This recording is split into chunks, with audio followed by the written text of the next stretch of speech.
Hello fellow travelers, I'm too lazy to be awesome and this time we chill out with Daleth, the Cryo Hypostasis.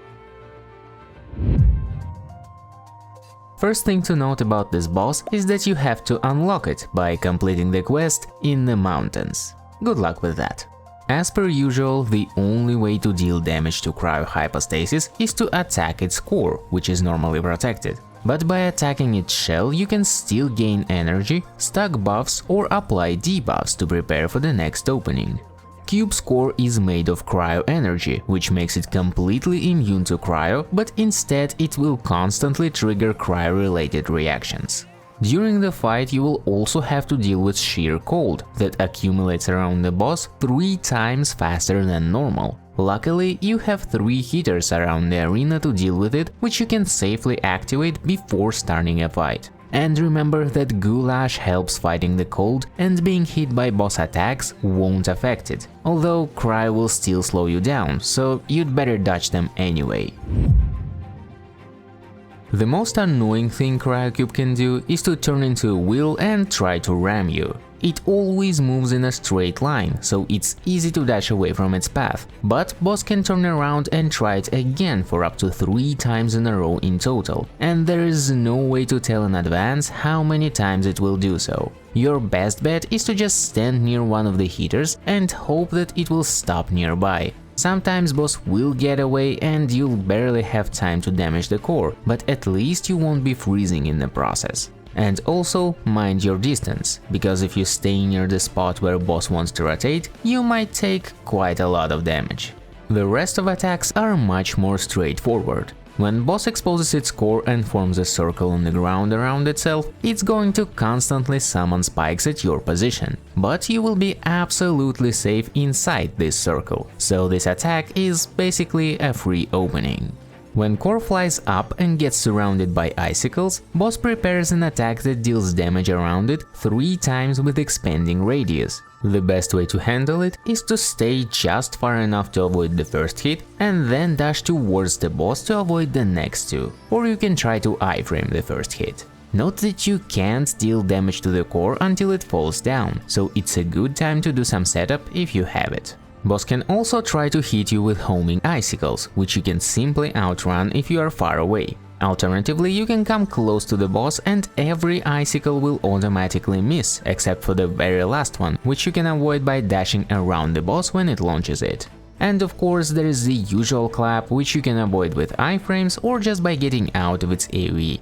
When you drop the cube down to critically low HP, it will enter its revival phase. It creates a strong barrier and continuously restore HP until you break it. You can damage it with reactions, but Cryo Cube will be also throwing frost fruits at you, which you can launch at the boss with charged attack to deal a lot of damage to the barrier. Note that boss aims the fruits at you, so the closer you stay, the less running you'll have to do between them. Remember that frost fruits will be launched in the direction you send them, so you have to hit them from the opposite side from the boss. You can launch them with any charged attack, including simple aimed shot, which is the fastest way to do so.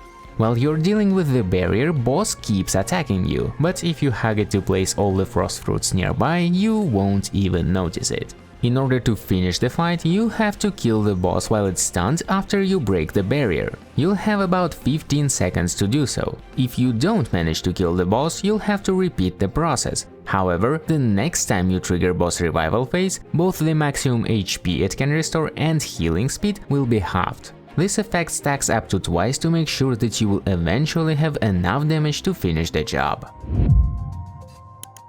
Since Cryo Hypostasis has constant cryo aura, Pyro is easily the best choice for this fight, because free melt basically doubles your damage output.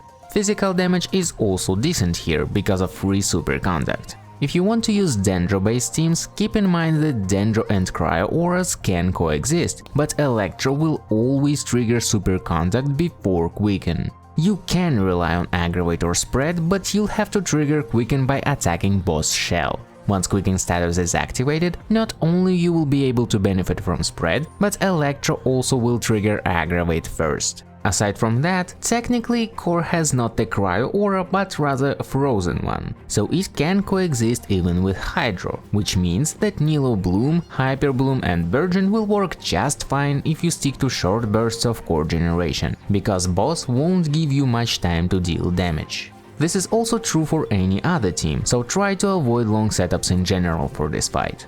During the fight, try to stay close to the hitters as much as possible. Instead of waiting for the next opening near the boss, just rush towards one of them as soon as it becomes invulnerable to reset your sheer cold meter while boss is figuring out what to do with you next.